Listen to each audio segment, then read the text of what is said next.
Boa noite, senhoras e senhores. Damos início à cerimônia de abertura do PM Day Engenharia. Este evento é uma iniciativa do PMIRS com o apoio do SENGE e tem por objetivo disseminar as boas práticas e cases de gerenciamento de projetos em diversas áreas, através de diferentes ações ao longo do ano. Com eventos especiais de alto valor agregado, debatendo temas relacionados e difundindo-os na comunidade de gerenciamento de projetos. Desta forma, saudamos a todos os presentes e registramos o nosso apreço e agradecimento especial aos convidados e autoridades aqui presentes, dentre os quais destacamos os senhores André Voltolini, presidente do PMIRS, Tiago Regal, diretor de Convênios e Alianças do PMIRS, Rogério Severo, diretor de Finanças do PMIRS, Alexandre Volman, vice-presidente e presidente eleito do SENGE. Aproveitamos para estender o agradecimento a toda a equipe PM Day que idealizou esse dia especial para o gerenciamento de projetos do Rio Grande do Sul. Nesse momento, convidamos o senhor André Voltolini, presidente do PMIRS, para proferir algumas palavras e fazer a abertura oficial deste evento. Prezado senhor Alexandre Volman, vice-presidente do SENGE e presidente eleito, engenheiro Otemar Alencastro, e ao saudá-lo, queria fazer uma saudação especial ao presidente da CPMC, senhor Walter Lídio, em ter se aproximado do PMIRS, possibilitando a sua palestra hoje novamente conosco. Senhor Tiago Regal, nosso diretor de Convênios e Alianças do PMIRS, ao saudá-lo, queria saudar todos os demais diretores do PMIRS aqui presentes ou representados, e também todos os voluntários do PMIRS que estão aqui presentes hoje e que estão conduzindo esse evento e nos apoiando na execução do mesmo. Filiados do PMIRS que também estão presentes, senhoras e senhores, boa noite. Para mim é uma satisfação muito grande estar aqui hoje, né, sabendo que tivemos ontem um evento com a casa lotada, e com muita satisfação conseguimos também, com o apoio aí da CPMC, a disponibilidade do engenheiro Otemar, estar aqui novamente para contribuir conosco nesse dia, né, para mostrar um pouquinho desse grande projeto que foi feito aqui na nossa região, aqui em Guaíba, muito próximo. Um projeto que tem uma importância social muito significativa, porque não apenas conseguiu fazer um grande desenvolvimento de uma região, mas como também atuou na formação, na capacitação e desenvolvimento de mão de obra local na cidade de Guaíba e entornos, né, para trabalhar nesse projeto. Então, uma atitude muito bacana de desenvolvimento de mão de obra local. E dizer para vocês que o PMIRS ele tem um apreço muito grande pela área de engenharia, a área de engenharia e a área de tecnologia da informação. São as áreas que mais utilizam gerenciamento de projetos, não só dentro dos nossos filiados aqui no PMI Rio Grande do Sul, mas em todo o Brasil. Então, nós temos como diretriz estratégica investir muito nessa relação, nessa proximidade, reaproximação com vocês durante esse ano de 2014. Então, eu queria pedir que sintam-se próximos do PMIRS. Existe uma ficha de avaliação do evento de hoje. Queria pedir que vocês colocassem a sua opinião, façam sugestões de novos temas, novos encontros relevantes, para que a gente consiga aproximar cada vez mais o PMI e o gerenciamento de projetos da comunidade de engenharia. Então é isso, queria desejar a todos um excelente evento. Obrigado. Gostaria de chamar nesse momento, para falar em nome do Sindicato dos Engenheiros do Rio Grande do Sul, o senhor Alexandre Volman, vice-presidente e presidente eleito do SENGE. Boa noite a todos. Em nome do Sindicato dos Engenheiros, representando o atual presidente Zambuja, estamos aqui para mais uma rodada com o PMI, que foi um sucesso ontem, e especialmente agradecendo já a vinda do presidente do PMI na sessão Rio Grande do Sul, aos colegas do PMI, Rogério Severo, a presença do colega engenheiro Otomar, lá da Celulose, e agradecendo também esse público diverso que está prestigiando nesse momento aqui no Rio Grande do Sul, no SENGE aqui no Rio Grande do Sul. O Sindicato dos Engenheiros, dentro das suas atividades, além do grande pilar que sustenta o sindicato, que é a ação sindical, ele tem outros 2 pilares que façam esse diferencial e esse nome que o SENGE hoje tem a nível de mercado, a nível de sociedade, que é estar qualificando, oportunizando, reciclando e trazendo conhecimento à sua categoria e à sociedade. E um terceiro pilar, que é justamente estar inserido na sociedade, nas grandes discussões.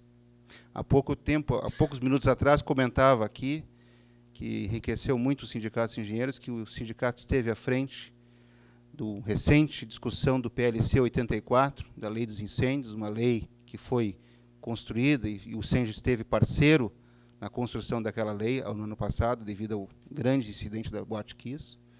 E estivemos também à frente, agora, na reformulação, que foi encaminhada pelo Executivo ao Legislativo, sobre o PLC 84.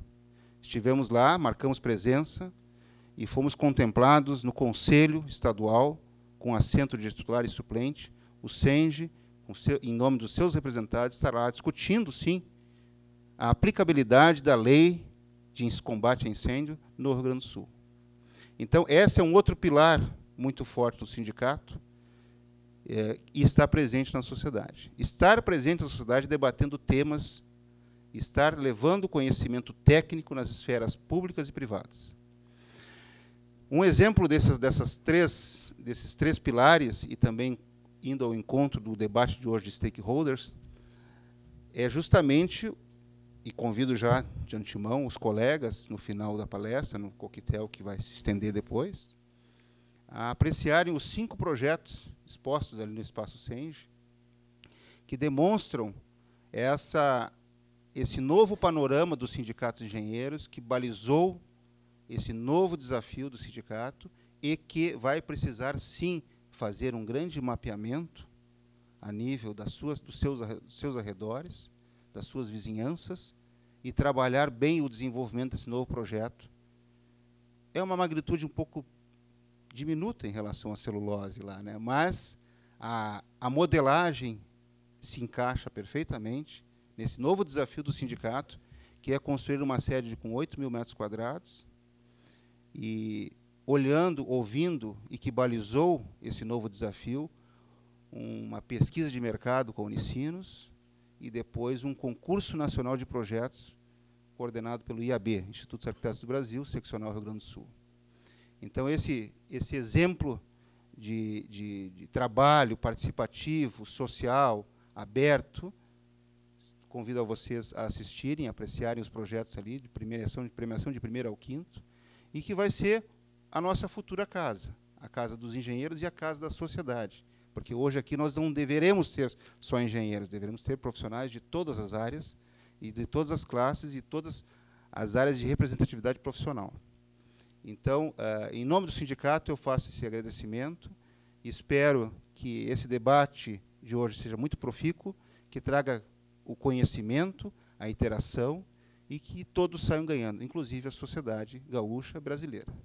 Eu já dei de antemão, eu vou me despedindo, porque não vou poder ficar até o final do evento. Ontem acompanhei todo o evento, a palestra do engenheiro Tomar, que foi muito boa, né? Eu acho que aprendemos, enriqueci muito com o que eu ouvi ontem, e eu acho que vocês também vão enriquecer com a experiência brilhante que está sendo feita aqui no Rio Grande do Sul e que o SENGE está trazendo à grande sociedade, está sendo transmitido via web, e que a sociedade vai poder apreciar e desfrutar.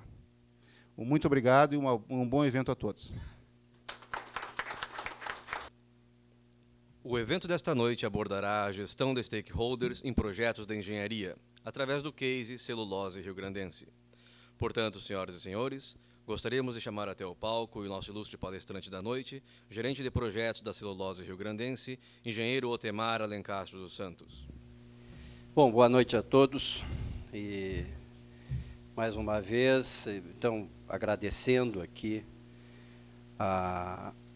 ao sindicato e ao PMI, né, o convite, e destacando que o convite feito à CMPC Celulose Rio-Grandense é importante, e digo, não pelo tamanho da empresa, uma empresa não, importante no cenário aqui latino-americano, nem pelo tamanho e complexidade do projeto, mas, enfim, se nós tivemos a noite que tivemos ontem aqui, com lotação e o pedido de mais essa noite aqui, enfim, o que nos dá satisfação, o que dá satisfação à celulose rio-grandense é saber que tem algo a dizer e que esse algo a dizer é desejado, é uma expectativa do público.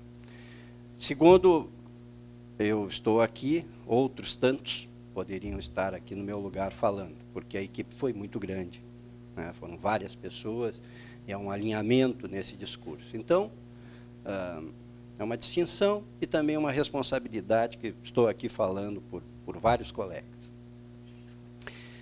Mas, enfim, já que eu fui escolhido, sou engenheiro, também estou em casa aqui, estou me sentindo muito à vontade para falar e usar. Ontem eu disse, vou usar e abusar do engenheireza aqui, sabendo que não vai ter muita dificuldade, porque às vezes a gente tem que se adaptar aos públicos, né, e usar uma linguagem não tão técnica. Então, aqui hoje eu vou falar e espero que vocês entendam. Também, se não entender, aí eu estou na minha casa agora, né, estou me sentindo à vontade. Bom, e completando também, veja bem, nós viemos aqui para expor um case, não para ensinar ninguém a trabalhar com partes interessadas, né? É apenas uma forma de fazer, né? Então, se por vezes eu parecer aqui, né, pontificando, ou se eu, às vezes, parecer uma soberba, não é nada, é apenas empolgação, porque o trabalho foi e continua sendo ainda muito desafiador, né, e empolgante. Então, é empolgação. Tá? Vocês me perdoem, aqui e ali, tá bom? Eu preciso apresentar para vocês, em linhas gerais, o projeto, para saber do que estamos falando, o tamanho, a complexidade que ele tem, passar algumas linhas e o estágio em que nós estamos agora. Tá? Então, o que esse projeto se propõe? Nossa produção hoje fica em torno de 450 mil toneladas de celulose ao ano. E pretendemos chegar a 1.750.000 toneladas de celulose ao ano. Portanto, estamos instalando uma linha de 1.300.000 toneladas. É um tamanho ideal, é um tamanho rentável hoje. Para vocês terem ideia, lá na década de 80, onde começamos a desenvolver, um tamanho rentável para esse projeto era em torno de 700.000 toneladas de celulose ao ano. Estamos quase que duplicando esse tamanho para que tenhamos rentabilidade nesse ramo de commodity. O tamanho do orçamento são 2,3 bilhões de dólares. Né? Desses 2,3 bilhões de dólares, nós temos nas ilhas de produção, em torno de 1,5 bilhão, e o restante aplicado nas áreas de interface do projeto. Desse orçamento, nós estaremos gerando aí algo em torno de 11 milhões de reais na fase de implementação e depois, em operação, 5 milhões de reais a cada ano na operação da planta. Nossa pretensão é de que entremos em operação, cavaco audigestor, no dia 3 de maio de 2015. Um domingo, que é para deixar todo mundo animado e tal, né? O período de 2 anos para a implantação, e hoje já cumprimos 50% desse prazo e temos mais de 60% do projeto implantado. Bom, nós trabalhamos já há décadas, e o segmento trabalha já há um bom tempo no regime de EPC. Portanto, temos alguns poucos contratados num primeiro nível, mas o desdobramento dessas contratações atinge hoje quase 70 empresas prestadoras de serviço, de todos os diferentes segmentos, em equipamentos, materiais e serviços. Os principais contratados, e a partir deles, né, nós temos o desdobramento dessas contratações no pátio de cavacos, produzindo hoje o maior picador de madeira do mundo, a Demod. Portanto, aqui, parte do nosso sucesso em contratação de conteúdo local está aqui. Expressivamente, a Demod tem uma representação grande. Para que vocês tenham uma ideia, nós já superamos 1,5 bilhão de reais em contratações no Rio Grande do Sul. Né? o que supera muito a meta que nós havíamos estabelecido de contratação de fornecedores locais. E se vocês fizerem um esforço, vão lembrar que nessas últimas décadas, raríssimos empreendimentos chegaram a esse porte. Então, desses mais de 5 bilhões de reais, 1,5 bilhão de reais estão aqui no Rio Grande do Sul, gerando renda, gerando emprego, em contratação de equipamentos, materiais e serviços. A Metso hoje, Valmet, abarcou boa parte da planta, da linha de fibras e parte da área de recuperação, caldeira está também com elas, e a parte de automação. Tratamento d'água efluente, tratamento de água para caldeira com a Veolia. A Siemens ficou com turbogeradores e distribuição de força, a WEG com uma linha de transmissão, então nós estamos conectados na rede nacional 230, isso nos dá uma segurança bem maior, mas também, em contrapartida, estaremos devolvendo, depois nós seremos autossuficientes em produção de energia elétrica, estaremos devolvendo até o limite 30 megawatts, que é o limite possível, aí, onde nós temos vantagens em colocar isso na rede de volta.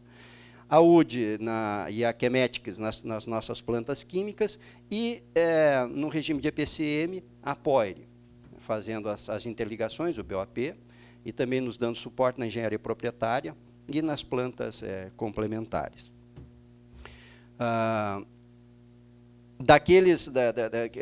Então, assim, 1,5 bilhão ficam na maioria dessas ilhas, né? E nós temos suporte da POIRE aqui naquele $500 milhão nessas contratações do BOP. Né? Por isso a necessidade de termos o suporte de uma empresa de engenharia que nos ajuda na equipe própria que temos para fazer o gerenciamento. Nossa expectativa é de 8 mil trabalhadores diretos. 8 mil trabalhadores diretos. Vejam que a curva está nos demonstrando uma certa eficiência, não estamos chegando, deveríamos estar chegando no pico agora, né, dessa utilização de mão de obra, ou vamos utilizar ela mais tarde, ou então não vamos ter a necessidade disso tudo. Né? Mas, enfim. A prioridade para a contratação de trabalhadores locais, agora à frente, quando olharmos o trabalho e o trabalho com partes interessadas, vamos entender melhor o porquê desse nosso esforço em contratação de trabalhadores locais. Tá? E aqui é um trabalho complementar também mais recente, que nos levou a mapear a situação e a disponibilidade de mão de obra em 23 municípios do entorno de Guaíba. Né? Porque percebemos que os trabalhadores locais entendem como vantagem um deslocamento de 80 quilômetros que ficaria em torno de 1 hora. Então, preferem trabalhar aqui no Rio Grande do Sul, preferem dormir em casa, mesmo se deslocando por essa 1 hora e pouco. E isso ampliou a nossa possibilidade de captação dessa mão de obra. Assim como mapeamos também a disponibilidade dessa mão de obra.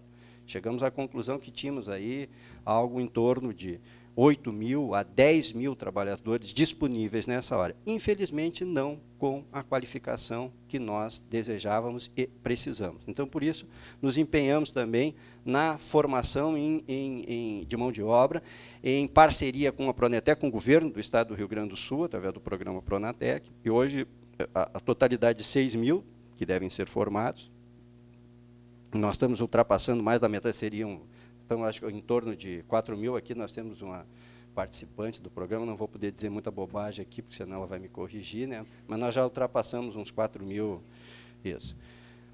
E, além disso, e aonde nós temos o maior sucesso são nesses feirões de emprego. Então, nós estamos indo em diversas comunidades e lá nós vamos explicar o que é a obra, quais são as necessidades que nós temos, e já cadastramos, na realidade, agora na semana passada, mais de 17 mil trabalhadores. E esses trabalhadores cadastrados, então, são alcançados as empresas aquelas que estão lá nas frentes de trabalho para que nós possamos ter uma contratação de conteúdo local maior. O modelo de gerenciamento, que aqui também não estamos falando no ambiente de PMI, né, não traz muita novidade, mas ele é matricial. Então, nós temos um comitê gestor desse projeto, que é composto aqui, coordenado pelo Sérgio Colvin. Esse senhor era o coordenador da área de celulose internacional da CMPC, e passou a presidir esse conselho e é presidente também do conselho gestor da unidade de celulose em Guaíba. E ele é acompanhado pelo Eugênio Groner, que é o gerente de projetos corporativo, Patrício Arenas, que é o responsável pela área financeira, e pelo Walter Lídio Nunes, que é o presidente da companhia e também o diretor deste projeto. O Walter conduz pessoalmente esse projeto. E ao suporte aqui do Luiz Toro, que faz o controle, é chileno também, Pastrana, que faz um ano que está conosco e que tem um perfil muito alinhado a essa fase de implementação, que é o que nós precisamos, né? O Walter Martins, foi diretor da Veracel, foi o homem que partiu a Veracel, então aqui nós entendemos também um suporte muito bom para a fase de comissionamento e os procedimentos de operação e partida. E eu que fiquei garantindo aquilo que tudo que nós prometemos ao longo dos últimos 10 anos fosse assegurado agora durante esse período de projeto. Nesse regime matricial, é importante que vocês percebam que aqui embaixo está a composição administrativa da atual unidade. Então, nós temos aqui RH, TI, a parte ambiental, segurança e por aí. Qual é a importância disso aqui? É que esses procedimentos administrativos e a cultura da empresa e as diretrizes que são emanadas de lá, elas devem permear para essa estrutura. Hoje nós temos mais de 100 pessoas nessa gestão e o esforço é que haja um alinhamento entre aquilo que foi construído ao longo desses 42 anos de operação e aquilo que estamos fazendo agora e projetando para o futuro. Tá? Bom, evidente que um empreendimento desse não se constrói sem uma viabilidade técnica e econômica, né? Mas, além delas, nós passamos a limpo uma série de questões, né? Greves, agora se avizinham, chega o momento dos reajustes, né? Nas nossas relações com a comunidade, distúrbios, ruídos, barulho, tráfico de drogas, o que pode ser intensificado com essa quantidade de mão de obra que temos lá, as nossas relações com a Superintendência Regional do Trabalho, movimentos políticos, a Copa do Mundo, enfim. E, na realidade, olhando para isso aqui, justamente é objeto dessa nossa conversa de hoje. São as relações aqui nesse cenário que nós temos com as partes interessadas. E como enfrentar esse desafio? Bom, qual foi, então, a nossa proposta? Primeiro, uma equipe altamente qualificada e tendo um entendimento claro de quais são os riscos envolvidos nessa operação. Claro que só a idade não vamos dizer assim, não significa experiência, né? Mas, olha, a gente tem gente lá da Arca de Noé, construtores da Arca de Noé e por aí afora, né? Uma experiência muito grande. Tá? A formação de mão de obra e utilização de fornecedores locais. Então, já falei aqui a vocês, no nível que nós estamos tendo de aproveitamento local e também dos fornecedores. Né? E nos fornecedores, houve um esforço também, já conversamos isso em outras oportunidades, que construímos aqui os balcões de negócio. Né? E para isso nos associamos com várias representações legais de produtores, criando um movimento chamado Desenvolve RS, que nos ajudou e capitaneou também esse processo. Através dele, nós fizemos com que os nossos EPCistas se aproximassem do mercado local. Bom, conhecimento e experiência para tratar o anormal como uma coisa normal. Ou seja, nós não estamos inventando a roda. Embora hoje se diga, ela está perguntando em que lugares do exterior foi para ver projetos como esse. Não precisa ir, eles estão aqui no Brasil hoje, no Maranhão, no Mato Grosso, aqui no Rio Grande do Sul e aqui do lado, no Uruguai e em Montes del Plata. Hoje o que há de melhor, o que está sendo feito de melhor nesse segmento está no Brasil. Está no Brasil. Tá? Trabalho de base com todas as partes interessadas, né? Desenvolvido durante longo tempo. Né? Então, não é um trabalho que se deva fazer próximo do empreendimento. É necessário pensar essas relações com partes interessadas de forma permanente, que é o que assim nós vamos finalizar hoje à noite. Bom, e para isso, qual é a diretriz principal colocada? É a obtenção de uma licença social. Essa licença social, o propósito dela é que ela venha a transcender o que sejam as licenças protocolares e autorizações protocolares. Né? Nós buscamos mais do que isso. Nós buscamos um entendimento e um comprometimento da sociedade com o que está sendo feito. Passou uma panorâmica para vocês do projeto, é isso aí, as partes mais claras são as instalações que nós temos hoje. O projeto já tem bem avançado, essa foto é relativamente recente, aqui nós temos a caldeira nova está avançando bastante, a nova chaminé, a área de tratamento de efluente, tratamento d'água aqui, um pouco do esboço aqui do pátio da Demut no fundo, a parte de cozimento, branqueamento, aqui secagem, enfardamento e os novos depósitos de celulose. Vamos demolir esse aqui e, para isso, estamos construindo esse novo, vamos transferir o embarque para cá. E daqui, então, vamos, né, na nossa operação, consagrada já há 42 anos, operando através do rio Guaíba e da Lagoa dos Patos para o transporte e escoamento da celulose produzida aqui. Essa era a nossa situação lá em maio de 2013, veja ali, aquela caldeira estava aqui, né, só nas suas pilastras, conforme nós tínhamos parado lá em 2008. Né, muita grama, aqui tinha uma rua, a Avenida São Geraldo, que foi incorporada à área do projeto. Vocês veem aqui em outubro nós tínhamos bastante obra de terraplenagem aqui, e isso já avançou bastante, com o pátio. Veja que nós estamos aqui com matéria-prima, porque continuamos lá produzindo as 450 mil por ano. Então, a vida continua. Né?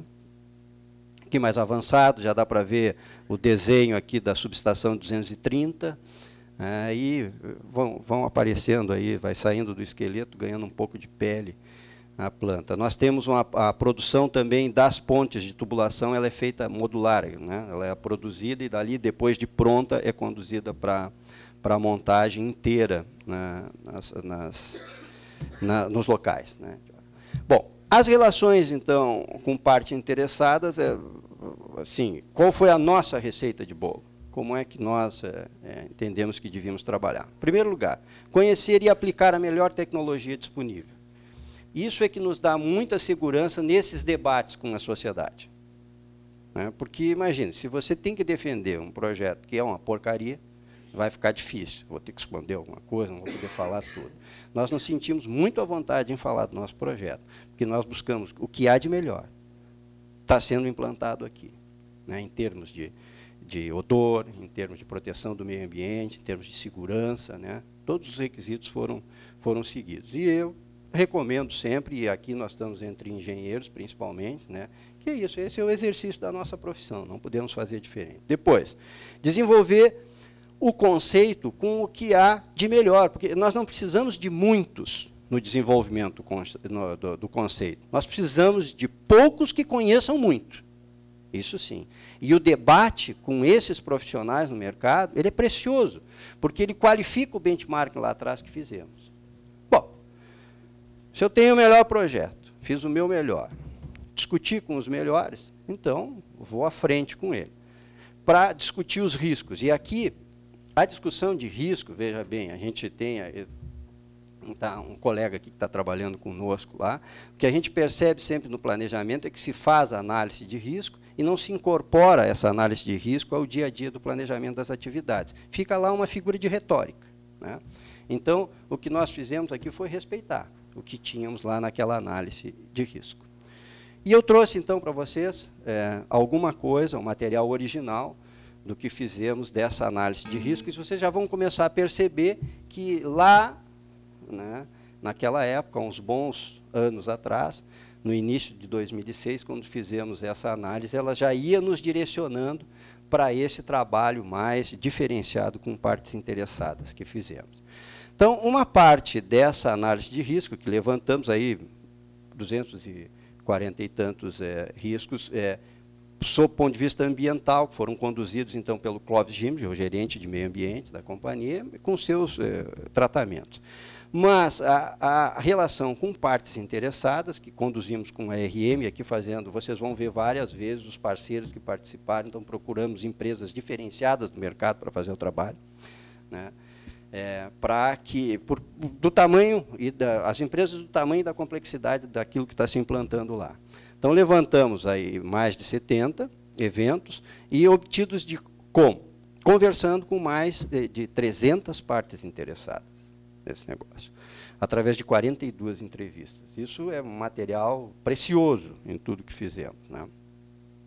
E, evidentemente, que trabalhamos através de ferramentas que estão aí disponíveis, através do PMI e tudo mais, dando muita importância a essas ações mitigatórias, entendendo bem, discutindo essas ações mitigatórias, né? E quando, há uma tendência sempre em que, quando fazemos essas análises, a gente vem a dar maior relevância ao custo, né, e ao prazo.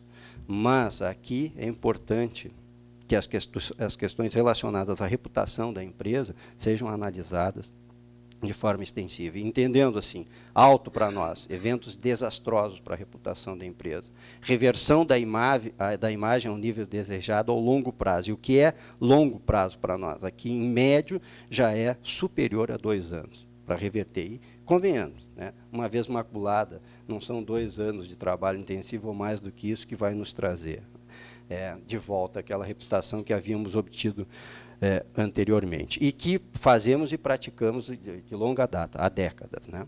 Então, isso foi fundamental na análise desses impactos. Então, aqui nós vamos ver alguns riscos, mas o que é importante perceber nesses riscos é que uma boa parte deles sempre nos trazia para isso: comunicação e engajamento proativo com todas as partes interessadas, baseado num plano de comunicação e relacionamento, consulta ativa e acompanhamento das partes interessadas.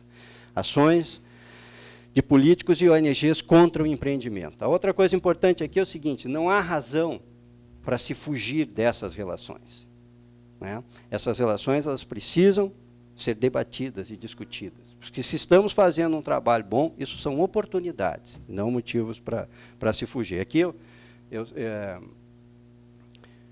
me lembro sempre de uma história envolvendo. Nós estamos lá trabalhando há uns 10, 12 anos atrás, numa expansão grande, importante que fizemos, né? E aí uma senhora vizinha pediu para que o pessoal fosse lá, ela tinha uma reclamação. Então, eu quero que o pessoal venha aqui e tal. E o pessoal da segurança, o pessoal de relações públicas foi, conversou com ela, e ela disse: não, mas eu quero que a pessoa que está fazendo o serviço venha aqui, e eu sei quem é. E era eu. Tá, bom, tá. Aí me apresentei lá, era a vizinha, ficava a uma quadra da fábrica, lá do sul, e disse assim: o senhor sabe que está caindo os negócios aqui em cima da minha casa, tudo que eu sei, a gente está acompanhando e tudo. E aí, o que o senhor vai fazer? Ah, eu vou fazer assim, isso e aquilo. Tá bom. E o senhor tem certeza que isso vai acontecer? Tenho certeza que vai acontecer. Muito bem. E quanto tempo o senhor vai levar para fazer isso? Não vai ficar 1 ano. Não, isso aí em 2 semanas. Eu acredito que em 2 semanas vai depender. Não, 2 semanas. Tá bom. E nós tínhamos um colega, o Roque, que ontem até falei disso aqui, e alguém lembrou, disse: eu conheci o Roque e tal, né? E o Roque era muito pernóstico, assim, né? Ele era um homem responsável de segurança e devia fazer essa interface, né? Aí ele vai dizer assim: pois a senhora sabe que tentando buscar uma linguagem mais assim acessível, né, que a gente está aqui do lado da senhora e tem algumas inconveniências, né, que nós causamos aqui como empresa, assim. Então é que nem um pum, né? Quando a gente dá um pum, a gente no primeiro momento sim, se ressente, mas depois a gente vai se acostumando com aquilo, mas quem está no entorno fica com uma sensação horrível por muito mais tempo, né? E eu achei a explicação meio escura, e eu não conseguia parar de rir, né? E ela que estava conversando aqui, voltou, olhou para mim e disse: o que o senhor está rindo, seu Alencastro? Eu não estou rindo, só me permita, eu não quero lhe dizer que é desagradável e tal. Não, mas o senhor vai dizer: não, eu lhe convidei para o senhor vir na minha casa, o senhor tomou um café aqui, e o senhor vai falar, não importa o que é. Pode falar. Se eu posso falar? Pode. Né, que eu fiquei pensando no tamanho da bunda da Riocel, né? E quando eu lembrei desse exemplo, eu estava vendo aqui, mal comparando, não é isso, né? Mas não interessa o tamanho do cheiro, né? Interessa que sempre as relações com as partes interessadas, elas são importantes e diferenciadas para aquelas partes interessadas, né? Se eu estou varrendo parte na frente da minha casa, estou ali, né, incomodando alguém ou mudando esse prazo, ele requer importância diferenciada, porque para eles faz a diferença. Claro que num projeto desse, todo mundo diz: isso deve ter muita coisa com relação à parte interessada. Não tem mesmo, né? Mas um projeto pequeno também tem, né? Então, fomos avançando, né, para trabalhar nas medidas de gestão, né? Então, começamos a avaliar, olha, estudos de atividades no startup, né, estudar melhor como partido, mas também um plano de comunicação sobre essas atividades de startup. Então, isso agora que o pessoal de comissionamento está trabalhando para divulgar adequadamente. Quando nós iniciarmos a sopragem da caldeira, por exemplo, isso é um barulhão enorme, quer dizer, treme o peito e tal, né? E nós vamos fazer, já fizemos, e vamos fazer de novo com uma das maiores, entre as 5 maiores caldeiras de recuperação do mundo. Como é que nós vamos fazer isso? Conversando com as pessoas. Né? Vejam, a medida, superdimensionamento e tal, para tratamento de emissões atmosféricas, mas lá também envolver a comunidade na rede de percepção de odor, que é o que nós temos. Nós temos os narizes na cidade de Guaíba, em Porto Alegre também. É uma rede de narizes, né? Já eu, por exemplo, não posso participar em função de ter uma percepção um pouco exagerada sobre o problema, né? E aqui, políticos e ONGs contra o empreendimento, aquilo que já vimos, comunicação e engajamento proativo, né? Políticos e ONG contra o empreendimento. Então, comunicação proativa, esclarecendo áreas de proposta e tal, inclusão e por aí afora. Isso aqui gerou, então, o plano que à frente nós vamos ver. Então, não fugir dessas questões, né? Ir ao encontro delas e, enfim, explorar elas bem, porque isso, na realidade, só vai nos trazer benefícios e correções que vão ajustar o caminho do projeto, né, de uma maneira assim que a eficácia desse projeto vai se manter, vai ficar muito maior, né?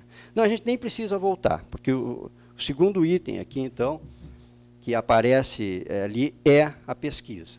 Então, feita a análise de risco ela é feita em cima de entrevistas e tudo, mas existem algumas inferências ainda, inferências da equipe. E essas inferências, elas são colocadas de propósito. A ferramenta nos permite que coloque de propósito. Eu tenho dado, né? Eu tenho essa informação, mas algumas é assim, eu acho que, eu me preocupo com, e ele vai. Então, esse eu acho que e me preocupo com, nós entendemos que deveríamos ir à comunidade e perguntar para a comunidade efetivamente o que ela estava fazendo. E aqui buscamos parceria do Grupo Ethos. A ARM também continuou fazendo isso para que essa pesquisa realmente nos trouxesse uma informação validada. Nós fomos lá para fazer o quê? Compreender o impacto do projeto de expansão, né, dessa unidade na cidade de Guaíba. E validar as nossas estratégias de comunicação. Então, aqui nós estamos tratando, essa aqui é a terceira onda, foram mais, e continuamos fazendo as pesquisas até hoje, tá? Para balizar algumas ferramentas que continuamos fazendo. Mas nessa terceira onda, vocês vão ver algumas características, e aqui alguns programas que nós começamos a implantar, nós já fomos validando e observando o seu desempenho. Então, o que mais aqui? As preocupações relacionadas ao desenvolvimento da obra, atitude com relação ao projeto, conhecimento das ações divulgadas, a importância atribuída a essas ações de divulgação, enfim, uma série de dados. Vamos dar uma passada rápida por esses dados, tá? Então, olha bem, conhecimento do projeto de expansão. Aqui eu quero só explorar com vocês uma coisa, porque nós tínhamos aqui um conhecimento, né? Todo mundo, aqui eu posso quase que dizer que todo mundo sabia do projeto de expansão, né? Então, 9 em cada 10 tinham um conhecimento. Mas, olha, que interessante, e avançando, né, esse conhecimento crescendo à medida em que nós íamos implementando mais os mecanismos de comunicação, ia crescendo. Mas veja a diferença aqui entre a primeira e a terceira onda, né? Isso aqui não é coisa para se fugir desse dado, né? Somente vantagens que eu tinha lá 65% caiu para 45%. Vou parar de fazer pesquisa porque o troço está complicando. Não, isso na realidade é matéria-prima, porque esse desconhecimento e essa certa euforia sobre o projeto, uma vez que inicia a implantação e depois a operação, se transforma numa frustração real. Pô, mas eu não tinha entendido bem isso aí. Então foi mal explicado, né? E aqui, antes mesmo de eu começar com qualquer coisa, eu já estou resgatando essas posições, né? Importantíssimo. Agora vejam aqui também uma percepção, nós temos aqui, estimulados, 90% acredito que o projeto trará mais movimentação no comércio, emprego, desenvolvimento, maior produtividade, capacitação e treinamento. Então, uma ideia muito positiva sobre o projeto, né? As vantagens adicionais mais citadas espontaneamente, como a arrecadação de impostos, desenvolvimento na cidade, enfim, são essas que estão aparecendo mais aqui. Mas também vinham aí as desvantagens no projeto. Então, olha só, maior poluição na água e o mau cheiro vai ficar mais intenso. Pô, mas se eu estou dizendo lá que eu fui buscar as melhores tecnologias e o que tem de melhor no estado da arte, no segmento, essa é uma oportunidade de ouro para que eu possa levar essas partes interessadas o que eu estou fazendo e desmistificar isso aí. Veja que aqui ninguém está tendo um entendimento claro disso, né? Mas 35% das pessoas dizem, esse troço vai poluir, mas claro, é 4 vezes maior, né? Vai ter 4 vezes mais cheiro. Essa é uma ideia linear e tal, né? Então, como é que a gente explica uma teoria, né, o que tem de melhor em controle de odor hoje? Então, assim, a decodificação da linguagem, então se usava muito na época, dizia assim, olha, a fábrica original, essa que vocês aprenderam a conviver e que não tem odor já hoje, né, ela foi concebida na década de 60. Então, se dizer assim, qual era o carro sensação na década de 60, no início da década de 60, né? Era o Renault Gordini, o Fuca, alguém disse ontem, né? Muito bem, um carro com uma potênciazinha desse tamanho, com um cano da descarga que mandava uma poluição enorme, né? Qual é o carro mais potente hoje? Infinitamente mais potente do que qualquer um desses carros da década de 60 e que tem um controle de poluição do ar também infinitamente muito melhor. Então, isso repercutia bem. E aí eu estou levando uma mensagem, uma forma de explicar e reexplicar isso em casa para a família e tal, mais fácil. Porque o que a gente percebia era o seguinte, não, deixa que eu explico. Daí o cara começava a explicar, não, porque aqui nós estamos utilizando equipamento eletrostático, e não sei, faz aqui uma indução, e aí polariza tudo, e o cara fica... Mas terminava, entendeu? Eu acho que deve ser bom. Eu não entendi nada e o pior, depois não conseguia levar aquilo ali adiante. Então, aí a gente tem que deixar de ser um pouco engenheiro, né, para buscar apoio nos colegas de relações com partes interessadas, assessoria, jornalismo e tudo, para que a gente possa, se a gente fizer com que eles entendam, né, pessoal de relações públicas, se eles entenderem, nós estamos salvos, porque é difícil. Entende? Explicar engenharia para esse pessoal é brincadeira, né? Então, mas a gente consegue. Aproveitando que ela está aí hoje, né? Veja aí impacto sobre serviços públicos, né? Não vai mudar. Como é que 30% das pessoas podem imaginar que nós vamos colocar uma fábrica gigantesca dessa e nada vai mudar? Mas era assim, né? O desenvolvimento da região vai ficar bom, positivo e tal. Então é bom também para desmistificar essas coisas, né? Preocupações. Não interessa muito esse aqui, que não tem preocupação, né? Em parte até pelo Estado leigo, mas esse aqui é matéria-prima. Mas o que é interessante aqui também é o seguinte, ó, Moradas da Colina foi o bairro com o menor percentual. O que é importante? Porque às vezes está localizado em um lugar, né? É naquele local que eu tenho uma preocupação maior. Depois, na frente, eu vou contar uma outra história para vocês sobre Morada da Colina, que é genial, né? Então, olha, totalmente, olha a nossa situação. Também é bom isso aqui, 80%, pô, em 10, 8 eram a favor do projeto, 2 não eram a favor do projeto, né? E é claro que aqui nós nos aproximamos muito que esse que não é a favor do projeto, ele não é porque ele não é mesmo, não quer saber do projeto, pode ser pintado de ouro que ele não vai embarcar nessa canoa conosco. Mas, de novo, identificar onde está essa oposição, o parcial total fica em torno de 5%, mas ele está relacionado com Alvorada e São Geraldo em função disso e daquilo. Então, eu tenho mais precisão, ele não é contra todo o projeto, ele é contra uma parte do projeto. Se eu remover aquela parte ou conduzir de uma maneira diferente, eu certamente vou obter a aprovação dele e a nossa famosa licença social. Outra coisa surpreendente, e que depois vai reforçar os fóruns que nós vamos avaliar um pouquinho, que são as reuniões, palestras, audiência pública e conselho da comunidade, enfim. Parentes, amigos e vizinhos. Aqui que vem a fonte de informação, né? Então, quanto mais pessoas eu atingir aqui, mais eu tenho o encaminhamento desses assuntos. Então, o que a gente apostou? Se nós entregarmos essa mensagem numa linguagem razoável, ele em casa vai conseguir passar essa informação adiante, né? E aí eu vou aumentando o nível de conhecimento, e inclusive vou qualificando a participação desse cidadão depois, porque com essa base de informação, o retorno dele é melhor, né? E isso, à medida em que nós avançávamos com os fóruns públicos de debate, crescia a participação do vizinho. Diminuía, ele passou a buscar informação, mas tu foi no fórum? Foi. Então, senta aqui e fala comigo, né?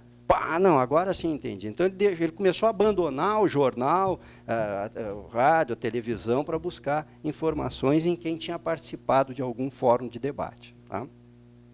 E os fóruns começaram a crescer. Nós vamos ver o que são os fóruns aqui para frente. Cresceram em importância, o Centro de Informação cresceu em importância, e o Conselho da Comunidade, que permanece até hoje, cresceu em importância também.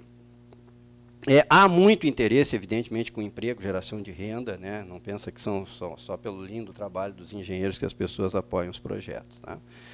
E nós tivemos uma mudança importante no sistema viário de Guaíba, e aí testamos aqui também se essas alterações eram bem aceitas. Nós estávamos num ambiente razoavelmente favorável a isso, 70% de aceitação a esse sistema. Isso implicou em implantação de mais de 12 quilômetros de vias totalmente modernizadas, com saneamento básico, com redes de água potável, drenagem. Parte sul da cidade de Guaíba era violentamente inundada, aquilo foi praticamente, simplesmente saneado, resolvido, tá? Então, houve uma aceitação muito grande desse projeto, né? Fechamos também uma rua histórica, né? Nós fechamos a rua por onde passaram os farroupilhas para tomar Porto Alegre. Fechou lá, e todo mundo achou bom. Porque se fosse para tomar Porto Alegre hoje, não ia dar. A pessoa ia ter que fazer um desvio um pouco mais por cima. Então, aqui, o sumário, então, fóruns públicos foram bem citados, Conselho da Comunidade, Centro de Informação. Vejam, no início nós não tínhamos, na primeira onda. Entendemos que ela devia acontecer. Elas foram acontecendo e foram crescendo em importância nas nossas estratégias de comunicação. Então, é só reforçando, né, expectativas quanto ao projeto, ela foi se alterando, né, mas foram ficando mais realistas, isso foi importante, né. A importância do boca a boca, então, começamos a apostar muito nesse veículo de comunicação, parentes, amigos e vizinhos, né, passar informações para esses parentes, amigos e vizinhos. Os fóruns públicos que cresceram, nós vamos dar uma olhada no que eles são, né? E as mudanças do sistema viário no entorno da fábrica, principalmente fechamento, mas vejam também, assim, ó, eu tive discussões aqui, até colocando, né, teve um bairro que se sentiu atingido, não, mas vocês estão fazendo um negócio, vai passar lá por cima, esse negócio aqui vai ser abandonado, e como é que nós ficamos, não vai vir mais ônibus para cá, minha filha estuda lá no Porto Alegre, vai chegar ônibus, vai ter que caminhar não sei quantas casas, tá, mas como é que, tá, e aí, como é que a gente resolve? Nós estávamos num restaurante. Aí o pessoal, ele pegou lá até não é muito politicamente correto, pegou um negócio daqueles de cigarro, né? Assim, olha, se o senhor fizesse aqui um negócio ligando daqui a aqui, eu peguei aquele papel, fui no Conselho do Plano de Desenvolvimento Urbano de Guaíba, e a partir dali nós fizemos o projeto. Então o pessoal durante muito tempo guardou aquele, está aqui o projeto, aqui foi eu, o Ney, o fulaninho, ali o Barriga, o Caçapa, que fizemos o projeto. Tinha uns que diziam, esses caras são loucos de fazendo esse troço aí, né? Podemos voltar para lá. E isso, evidentemente, vai reforçando essas relações, tu vai ganhando em confiança e credibilidade, né? Aí. Então, aqui olhamos um pouco os riscos associados e como nós transferimos e transformamos esses riscos em planos, né, tangíveis, né? A compreensão do impacto do projeto com base de dados e percepções das partes interessadas. Aí, sim, uma parte em dados, mas outras percepções também. Bastava uma percepção, eu tenho um sentimento disso sendo da população. A gente aceitava. E estabelecer um processo de educação e comunicação. Porque se eu estou trabalhando com essas comunidades que eventualmente são leigas e são um instrumento de comunicação efetivo e importante, eu preciso mais do que comunicar, também educar, para que tenham um entendimento desses dados. E não se limitar aqui a informar e a ouvir. mas promover o debate. E essa foi a função principal dos fóruns públicos. Tá? E esse processo de ser permanente, retroalimentado, e como vocês vão ver, ele é permanente e continua acontecendo na fábrica. Então, o resultado desse esforço todo que fizemos foi a obtenção da licença social. Tá? E a licença social é obtida como resultado de um processo estruturado e sustentável. Tá? Então, aqui reforçando as ações do PMI, que é isso que ele procura promover. Né? Aí. Bom, o que esse nosso programa de comunicação se estruturou como? Primeiro, numa organização e planejamento, as pesquisas que vimos, né?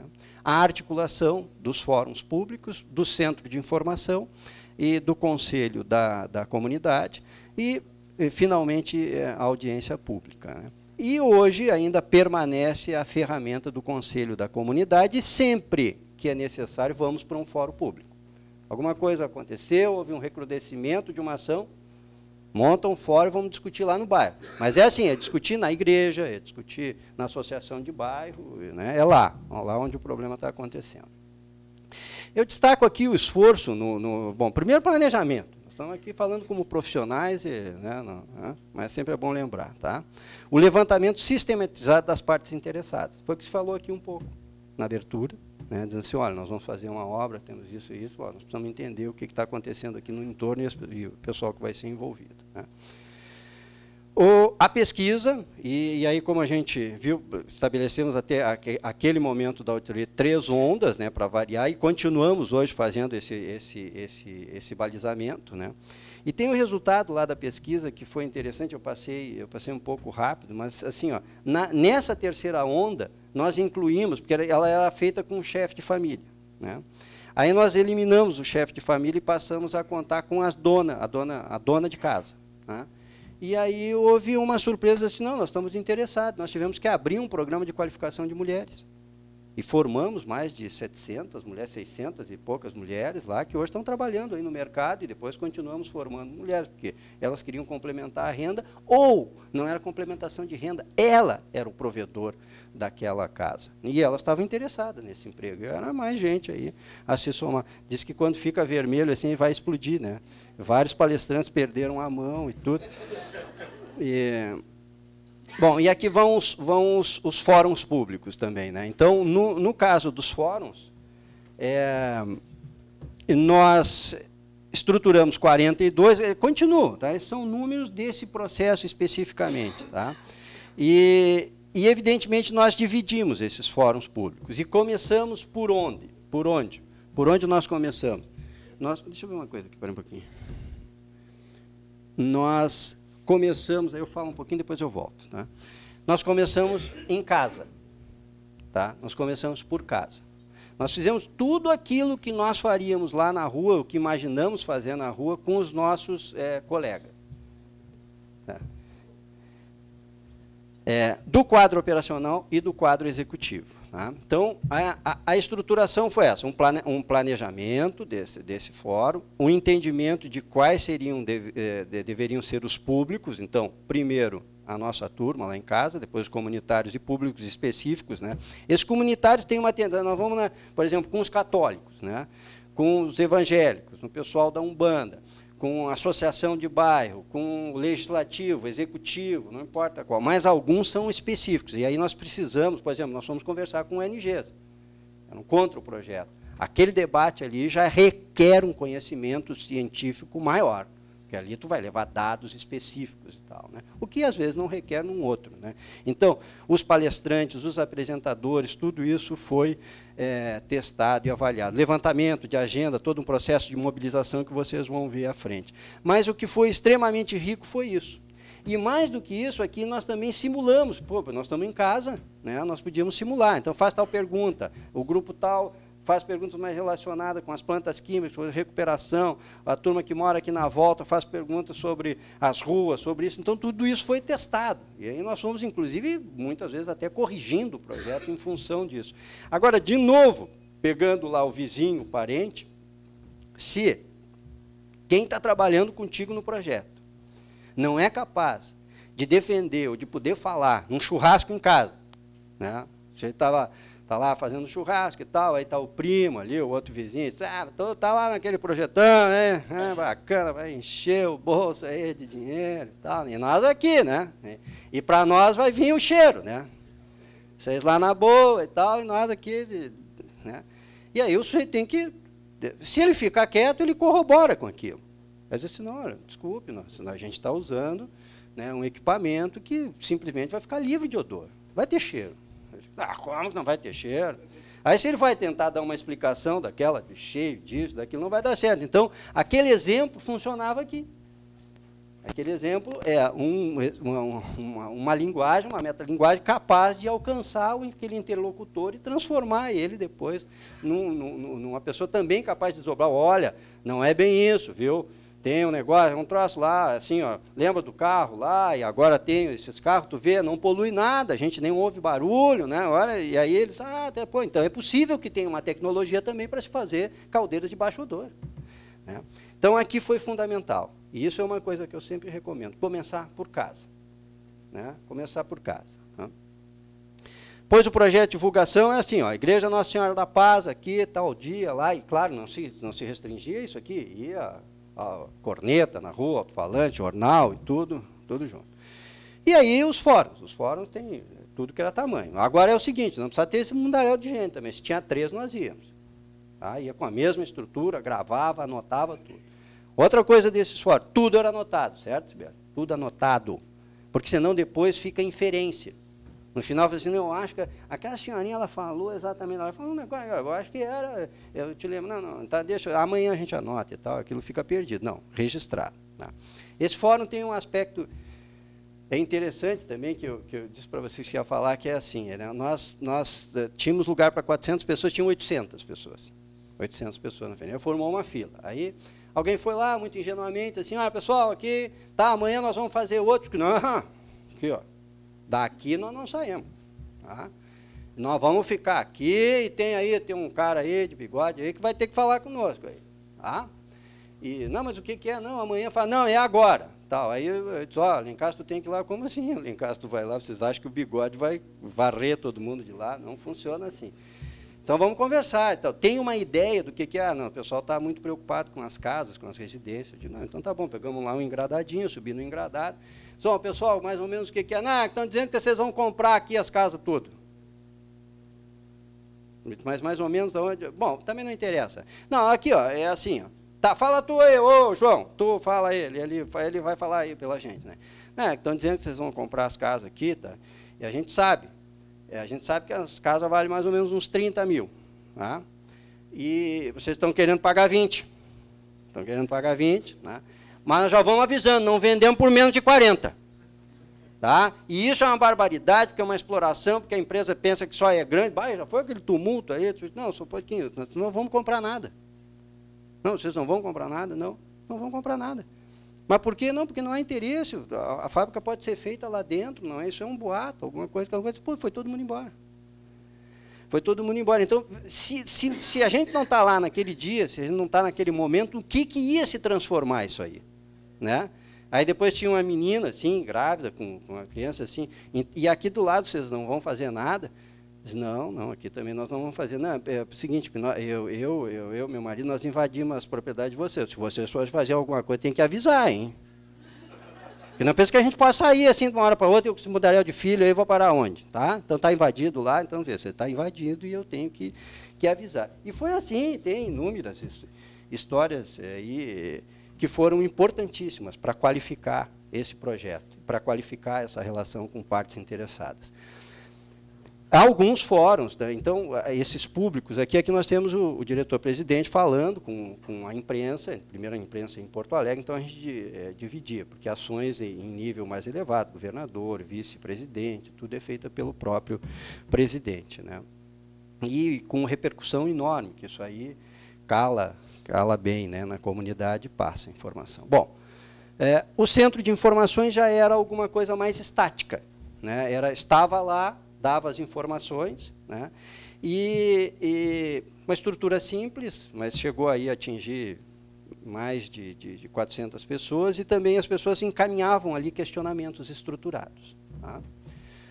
O Conselho da Comunidade, fizemos vários conselhos até a execução da audiência pública, né? Mas ele permanece. Essa é uma ferramenta que permanece, essa aqui é bem recente, está aqui o Walter Lídio Nunes falando, no encontro com toda a comunidade, com representação, o pessoal anotando tudo que está sendo falado, né? E é um fórum de inter-relação, ele é feito por lideranças da comunidade, mas vai quem quer também. Então, eu vou lá e tal, para saber de alguma coisa, eu vou lá para dizer alguma coisa, ele continua fazendo. É uma coisa extremamente simples, é um convite, está aberto, tem uma agenda, todo mundo sabe, se precisar aumentar a frequência, aumenta, vai de acordo com a demanda. Tá?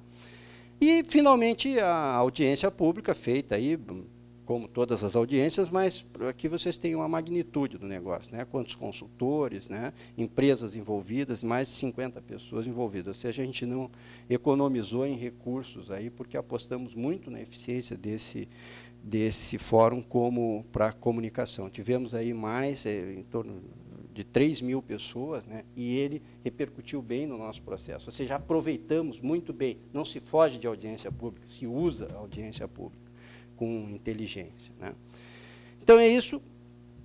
E eu queria finalizar com naquela época, né, a gente passava o tempo inteiro, a noite, sábado, domingo, que era quando a população tinha tempo para nos atender, e eu sempre, às vezes, complicava, né? Tu tinha aquele grupo lá, e um grupo pequeno ficava lá, não, porque não é assim, porque não é aquilo e tal, e a gente ia contornando, explicando e tal, e o quadro ia mudando. Então, eu sempre dizia, olha, só a informação vai nos salvar, né? Era quase uma coisa messiânica, esse negócio meio, né? Mas a ideia era essa. E eu hoje acrescento, quer dizer, um trabalho sério, né? Um trabalho bem feito.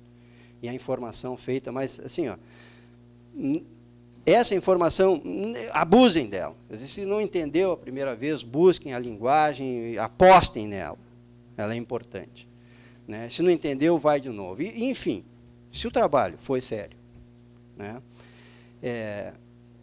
Se a informação se fez o melhor, se nós fizemos o melhor e alguém está lá e ainda não entendeu e continua contra, bom, toda a unanimidade é burra, então nós não vamos agradar a todos e nós, né, também não teremos essa aceitação. Mas o importante é que saibamos que fizemos o melhor. Então, assim, o que deixo de mensagem final para vocês é que sejamos bons engenheiros, bons homens, boas mulheres, façamos o nosso melhor e vamos passar essa informação para as pessoas também com qualidade. Tá? Boa noite e bom trabalho. Espero que sirva para vocês nas atividades de vocês. Um abraço.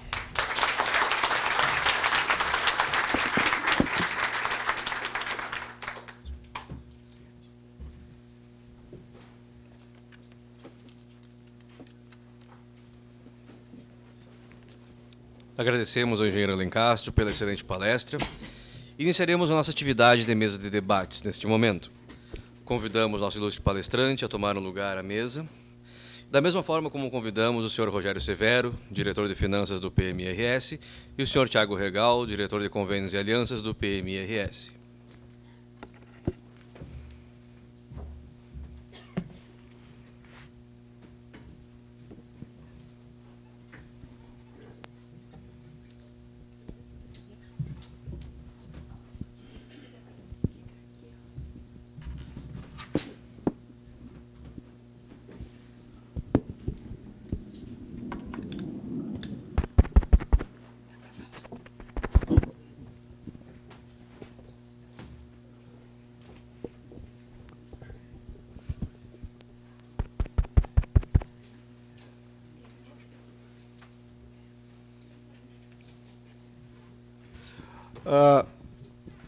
Alô. Algumas coisas chamam a atenção, né, quando a gente escuta essa experiência aí da celulose rio-grandense, né? A primeira é uma questão até básica aí do gerenciamento de partes interessadas, né? Que é a identificação de quem são elas e das expectativas diferentes que elas têm, né? Quer dizer, não existe ou não seria eficiente a gente simplesmente entender que as partes interessadas são todas iguais, elas possuem expectativas diferentes e essas expectativas, além de serem diferentes, elas podem ir mudando ao longo do tempo. Então, eu citei ontem, né, eu lembro do caso de um projeto que eu trabalhei, que foi o projeto da construção da usina de Belo Monte, e no início do projeto se identificou que na área lá não tinha população indígena. Os indígenas estavam a algumas centenas de quilômetros dali.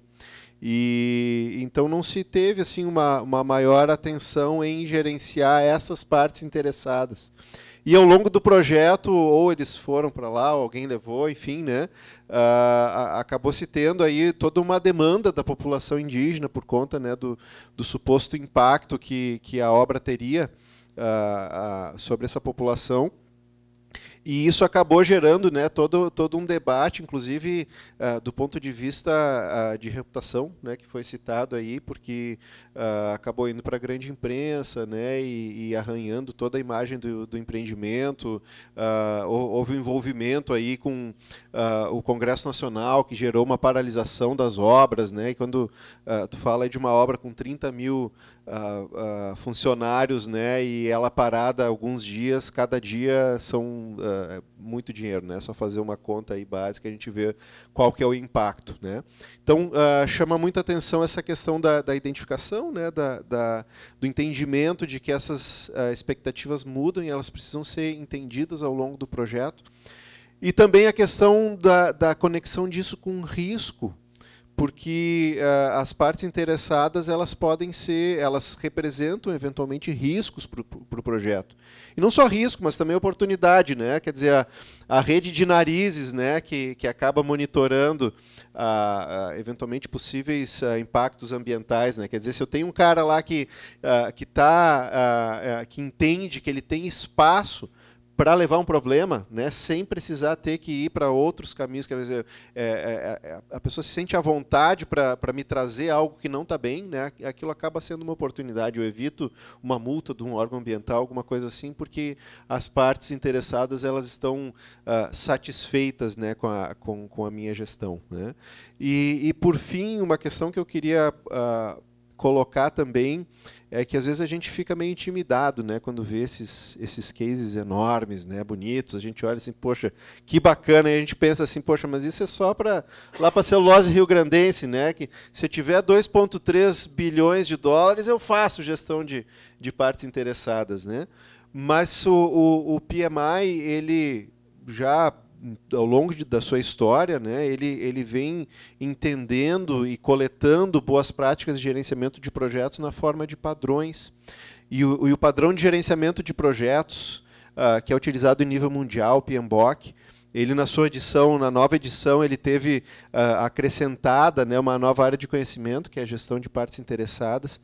E esse padrão, que assim, não é assim, simplesmente uma receita de bolo, é um conjunto de práticas, né, que podem ser utilizadas e adaptadas a diferentes tipos de projetos. Então, as mesmas práticas podem ser utilizadas num projeto como esse, num mega projeto, mas podem ser utilizadas também no projeto de construção da minha casa, por exemplo, né? Num projeto de, sei lá, 10, 15 mil reais, que vai durar 15, 20 dias, um mês.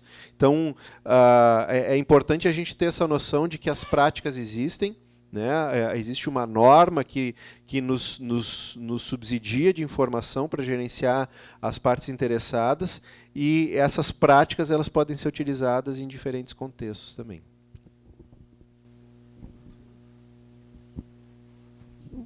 Boa noite, pessoal. Sou o Rogério Severo. A gente vai abrir agora um espaço para perguntas, né? A gente vai conduzir aqui da mesa. Acredito que o colega Tomar vai poder responder a maioria delas, mas se a gente entender que tem alguma necessidade de fazer algum complemento, ou mesmo que vocês queiram dirigir alguma pergunta ou alguma dúvida, né? A gente vai poder fazer um trabalho de gestão aqui das partes interessadas que estão aqui no evento, né? De forma que vocês possam sair com as dúvidas de vocês para levar a gestão de partes interessadas para os projetos de vocês sanadas, né? E se a gente não conseguir sanar as dúvidas nas perguntas, após o evento a gente está disponível para conversar com cada um de vocês. Tá? É só vocês levantarem a mão aí e a gente vai conduzindo as perguntas aqui para poder atender a todos.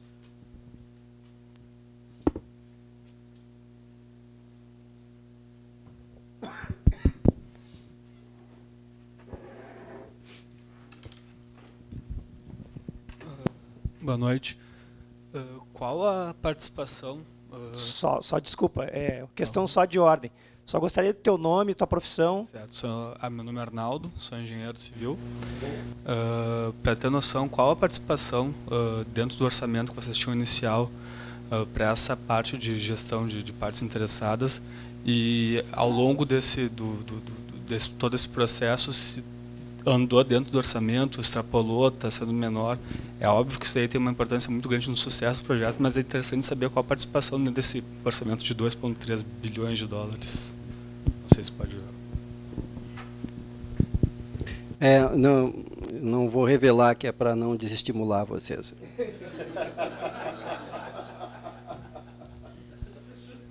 Mas a estimativa, a rúbrica que nós deixamos inicialmente, né, foi algo em torno de 12 milhões. Né? Mas, evidente, nós fizemos um aporte anterior, porque, veja bem, o projeto está acontecendo agora. Né? Começou, nós temos 1 ano, 2 anos de projeto, mais ou menos. Essas ações começaram lá em 2005, 2006. Né? Então, é importante reservar alguma coisa. Primeiro, é preciso disposição e um empenho da direção da companhia, né, para que tenha essa convicção, né, e separar alguma verba, porque não são só apenas essas que serão necessárias, algumas outras ações de contratação de profissionais e tal, né. A gente costuma iniciar com essa magnitude algo com um orçamento que fica disponível e controlado pela Previdência em torno de 25 milhões de dólares, mas esse recurso não se destina única e exclusivamente para essa ação. Então, cada uma dessas ações é bem discutida, né? Isso aí tu entende bem, que cuida das finanças, aí é bem discutida para entender a validade. Então, cada uma dessas ações também tem que ser bem debatida e entendida, que aquilo vai estar agregando valor especificamente. Então, o gasto, quando é feito, ele é um investimento, né? E não uma despesa.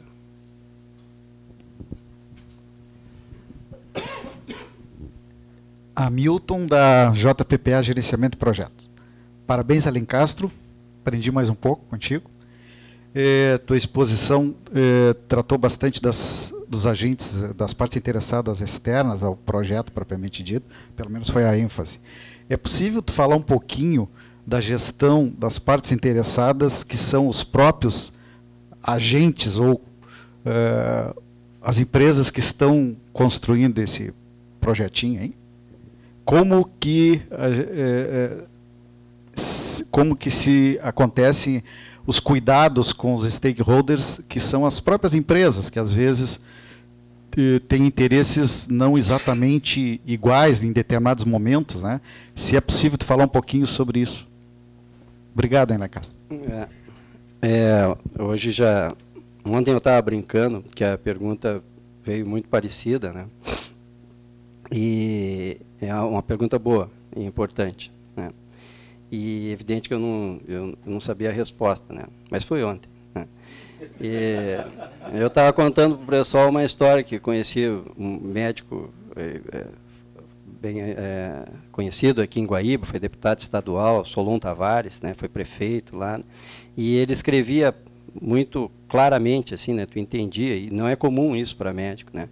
Então ele dizia: não, meu filho, o negócio é o seguinte, os médicos eles escrevem mal porque eles não sabem o que ministrar, porque eles fazem um diagnóstico, mas não conseguem lembrar do remédio. Então, eles escrevem qualquer porcaria ali que ninguém vai conseguir entender. Enquanto tu vai à farmácia, chega lá, eu não consigo entender isso aqui. Aí tu volta lá e pergunta para o médico, ele vai lá, olha no livro, confere, né, tá com remédio, uma barbada, escreve e volta. Então, ontem eu fiz isso, fiquei pensando enquanto eles respondiam, né? E realmente é algo bastante desafiador, né? Não só com as empresas que estão lá trabalhando conosco hoje, né, e que envolve essa quantidade enorme de pessoas, né, mas também com a nossa equipe de gerenciamento. Ontem a pergunta foi mais voltada à equipe de gerenciamento. Enfim, nós temos 100 pessoas, 100 e tantas pessoas hoje lá dentro, né, que, de certa forma, representam esse pensamento e essas diretrizes todas. É bastante complicado, né? Com as empresas, o que nós fazemos... Toda a base, todo o contrato deve refletir isso. E há um conjunto de compromissos assinados pelos principais contratantes, né? Mas há necessidade de um esforço desses contratantes principais, aqueles que citamos ali inicialmente, Valmet, Demot e tal, de permear isso às suas subcontratadas, né? Essas realidades, elas são diferentes. Então, aqui é disciplinar, né? Aqui é por policiamento. Ou seja, a gente busca, a gente fala, então o Walter vai lá e busca o compromisso com os principais diretores, com as principais empresas e tal, né? Mas é bastante difícil. Então, isso é feito com obstinação, né? E permanentemente a gente tem que estar atento e corrigindo a toda hora isso. É mudança de comportamento também, né? Quando nós trabalhamos com realidades que são semelhantes, né, em empresas que tenham posturas semelhantes, né, não importa aqui, as empresas têm sucesso, não é por isso, por fazer como nós fazemos ou não fazemos, não é isso que vai determinar o sucesso de uma companhia ou não. O importa é que nós temos uma postura. E essa postura, para ser adotada por uma outra empresa também de sucesso, não vai acontecer assim. Então, ali tem que ser o ataque no contrato, deixar claro aquilo antes, né, importante. E, às vezes, tem empresa que diz assim, pô, que bom, estou trabalhando, estou me sentindo à vontade, é isso também, nós gostamos disso e tal. E não é diferente com a nossa equipe. Nossa equipe de gestão também. São homens de sucesso, homens experientes, homens e mulheres experientes e tal, né? E, às vezes, o cara diz, né, isso aí é conversa aí do Walter Lídia, isso é meio pirado e tal, né? Tem mania de pensar grande e tal, né? Então, é preciso ir ajustando permanentemente, né? É difícil. É difícil. Quem sabe o PMI também possa pensar num processo, mais um dos tantos, né, e nos ajudar, né, a estruturar melhor. Deixa eu contribuir um pouquinho, colega. Eu também trabalho no meu dia a dia lá com o projeto da celulose. Eu acompanho algumas empresas construtoras, né, algumas construtoras que estão lá no projeto dia a dia, né, e acho que é importante corroborar essa questão de o quão importante é o empreendedor, neste caso de um grande projeto, a celulose, ou mesmo em qualquer outro projeto, né? A gente já teve outros projetos no Estado, né? E tem hoje uma série de tantos projetos desse porte no resto do país. Quão é importante o empreendedor estar preocupado em manter, né, a sua imagem e o seu dia a dia no projeto, né? Que é o que vai fazer com que a sua equipe consiga efetivamente cobrar e ter respaldo, né, da sua diretoria para as ações, né, que vão fazer com que todos os executores, construtores, gerenciadores, apoiadores, projetistas, fornecedores, né, sigam a regra que é o que a empresa quer passar. Eu acho que isso é algo que realmente é muito importante da gente entender nessa gestão das partes interessadas, que são aquelas que realmente são as que executam o empreendimento, né, de quão importante as regras estabelecidas no início precisam ser sempre apoiadas pela direção da empresa, de forma a fazer com que a sua equipe vá lá e cobre que aquilo realmente aconteça. Então, eu acho que é muito interessante a gente ver essa ótica, né? Fazer todo esse trabalho do stakeholder externo, na maioria dos projetos que a gente tem trabalhado, mesmo grandes projetos, não é algo corriqueiro. Não é algo que tenha um investimento desse porte, né, ou que tenha uma preocupação desse porte. Por exemplo, o projeto da celulose estabeleceu algumas metas de uso de equipes internas, de uso de pessoas, né, funcionários do Rio Grande do Sul, para trabalhar para as construtoras ou para as EPCistas subcontratadas, né, de pessoas locais. Ou seja, ele estabeleceu algumas metas e trabalhou para controlar se essas metas fossem atingidas. Isso também é algo que de certo ponto, diferenciado em empreendimentos de grande porte, né? A gente tem casos aí de outros empreendimentos que foram feitos que não têm essas metas, né? Aí, quando os histogramas não atingem, a gente tem a resposta aquela tradicional. O que acontece se eu tenho um empreendimento que é sabido que precisa de 8.000 homens num determinado dia e eu só tenho 3.000 quando aquele dia chega? Atraso. Atraso. Né? Projeto que tem histograma planejado e não consegue atingir o histograma, só tem uma resposta para ele: atraso. E atraso, se a gente olhar para o que a gestão de projetos dá de informação para a gente, restrição tripla, né? Gestão escopo, tempo e custo, se eu tenho um atraso, se eu tenho falta de equipe, se eu tenho falta de profissionais, né, de equipe direta, que foi o que tu mostraste para nós no histograma, né, logo eu vou gastar mais.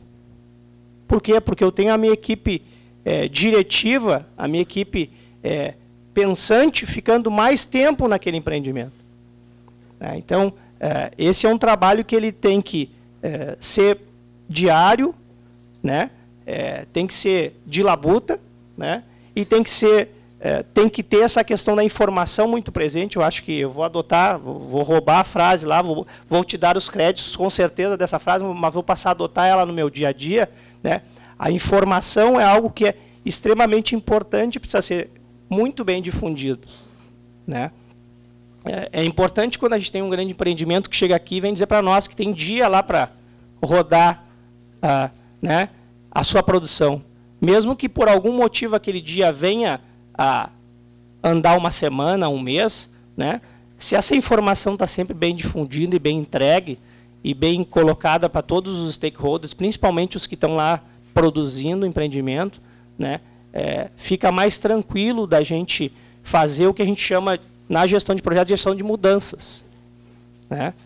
As mudanças vão vir, né? Nenhum empreendimento lá, o que se pensou em 2007, é 100% hoje, né? Então, as adaptações precisam ser feitas.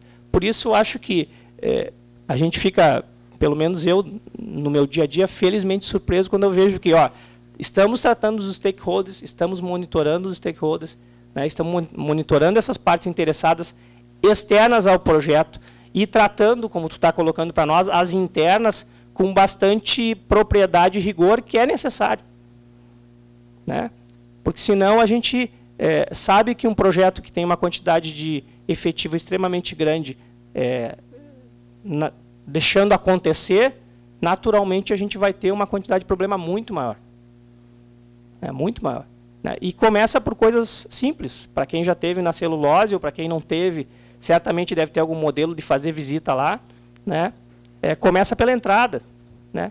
Se eu chegar lá, entrar e largar o documento de qualquer jeito, passar de qualquer jeito, o crachá de qualquer jeito, a gente já vai esbarrar, já vai mostrar uma falta de controle no nosso principal cartão de visita, que é a de chegada. E empreendimentos e empresas desse tipo têm essa característica de não abrir mão desse processo. Isso ajuda bastante o empreendimento no seu dia a dia. Próximo. Boa noite. Potiguara Neto, sou analista de sistema, trabalho na Skanska Brasil. Achei impressionante como é notório a preocupação com stakeholders externos, que não são parceiros e nem fornecedores. E a minha dúvida é, isso era inerente ao projeto, à declaração de escopo do projeto, ou esse processo se tornou necessário ao longo que a informação da ampliação da planta se tornou pública e passou a ser parte do dia a dia das pessoas que moravam em torno da planta? Não, o processo ele realmente é retroalimentado, né? Nós fizemos uma definição inicial de partes interessadas a partir de inferências nossas e alguns dados. E à medida em que os dados vão chegando e vão construindo uma informação, né, mais qualificada, então vão se ampliando, né, o número de partes interessadas envolvidas, né. E é claro que também tem uma história, né, a companhia tem uma história de 40 anos, tem uma relação construída com a comunidade, né, de amor e ódio e tal, e isso também vai fazendo com que a gente aprendendo, e aprendendo muito, né, com isso, né. Eu queria complementar também, nós fizemos um benchmark, né, em outros estados e outros projetos, e eu deixaria também uma coisa para vocês, não abram exceções, principalmente no início. Esse é um fator chave, nem com a equipe interna, nem com os participantes, né. Então isso, quando a gente começa a afrouxar muito em segurança, não sei quem é que está aqui que trabalha na área de segurança, né? O que acontece é que depois a gente perde o controle da obra como um todo. Meio ambiente, não se afrouxe nessas relações também, né? O respeito, ou seja, não tem não conformidade validada. A reclamação chegou. A reclamação é válida? Né? Não, é reclamação. Não é isso, Sibeli? É isso. Reclamação é reclamação. Ele falou, não, mas não tinha cheiro naquele dia, não tinha barulho, não interessa, vai lá. Vai lá, se falou, é porque senão ele vai te dizer uma outra coisa lá, que na realidade era o fundo. Então, Isso vai construindo o nosso entorno e quais são as partes interessadas, né, que devam ser envolvidas, né. É permanente, é um processo e é permanente.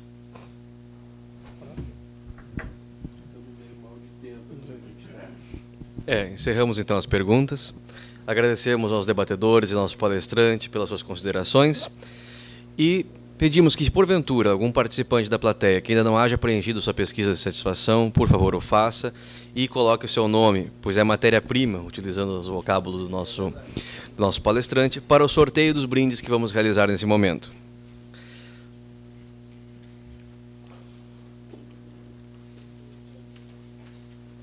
Para a condução do sorteio, então, gostaria de chamar ao palco então, os nossos voluntários, Anderson Matos e Karina Dalanho.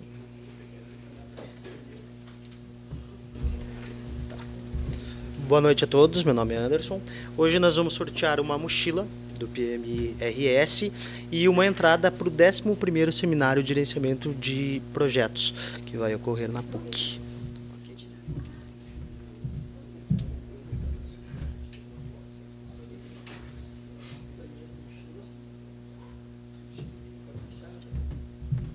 O primeiro sorteio é da mochila do capítulo. Leonardo, a salva de palmas.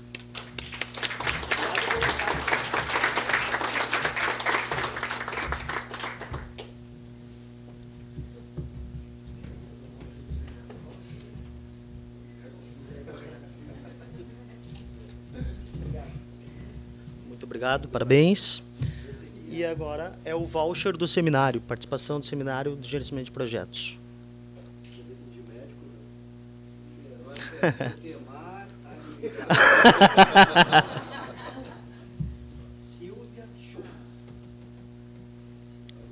Parabéns.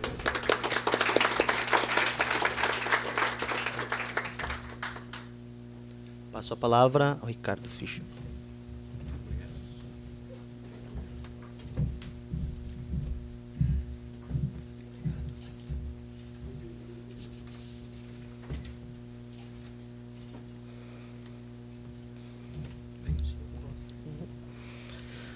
Neste momento, convidamos o Sr. Rogério Severo, nosso diretor de finanças do PMI-RS, para entregar um certificado ao palestrante. E convidamos também a nossa equipe de voluntários do PMDay para fazermos a foto oficial de encerramento do evento.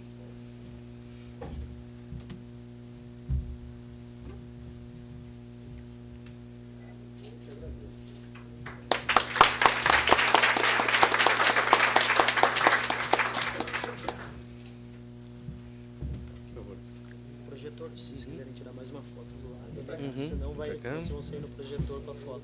Exato, pode apertar o ponto. Isso, então. Por favor, Karina, Anderson. Por favor. Por favor.